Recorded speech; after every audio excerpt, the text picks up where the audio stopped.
కదా వాళ్ళు ఫీల్ అయ్యేది కూడా. అంతకు ముందైతే నువ్వే స్టేజీ, నీ నాయకుడే అవును. స్టేజ్ ఎక్కి కూర్చున్నాడు. అవును, ఇప్పుడు కింద చప్పట్లు కొడతా కూర్చోవాలి. అది మీరు ఒక కోఆర్డినేషన్ కమిటీ అని వేసుకున్నారు, నియోజకవర్గ కోఆర్డినేషన్ కమిటీ, రాష్ట్ర కోఆర్డినేషన్ కమిటీ. ఎన్నిసార్లు మీటింగ్ అయినాయండి? అసలు కార్యకర్తల సమస్యలు రాసుకున్నోడెవడు, ఆ కమిటీ ముందుకు తీసుకెళ్లి చర్చించినోడెవడు, పరిష్కారం చూపించినోడెవడు, అసలు ఏం జరిగిందని? అసలు సమన్వయ కమిటీనే మీటింగ్లే అక్కడ, ఇంకెందుకు మరి సమన్వయం? రెండవది, గౌరవించబడుతున్నాడా? నువ్వు గౌరవించబడుతున్నావు, నీ కార్యకర్తగా గౌరవం దక్కనప్పుడు ఇంకేంటి?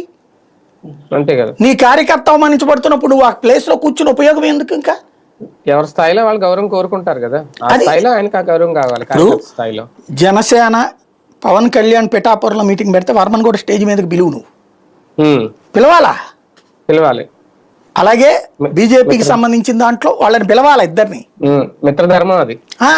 ఆ నియోజకవర్గ ఇన్ఛార్జిని తెలుగుదేశం ఎమ్మెల్యే స్టేజీ మీద కూర్చుంటే జనసేన ఇన్ఛార్జి, బీజేపీ ఇన్ఛార్జి వాళ్ళని స్టేజీ మీదకి పిలిచినప్పుడు బాధ్యత, సమన్యాయం కాదు, బాధ్యత అది. అలాగే బీజేపీ ఎమ్మెల్యే ఉన్న చోటన జనసేన వాళ్ళని టీడీపీ వాళ్ళని పిలవడం, జనసేన ఎమ్మెల్యే ఉన్న చోట టీడీపీ బీజేపీ వాళ్ళని పిలవడం ఓ లెక్క. బీజేపీ జనసేన ఉన్న చోట టీడీపీ నాయకుడు స్టేజ్ ఎక్కుతున్నాడు, మస్ట్గా ఎక్కబడుతున్నాడు, బట్ ఇక్కడ ఉండట్లా.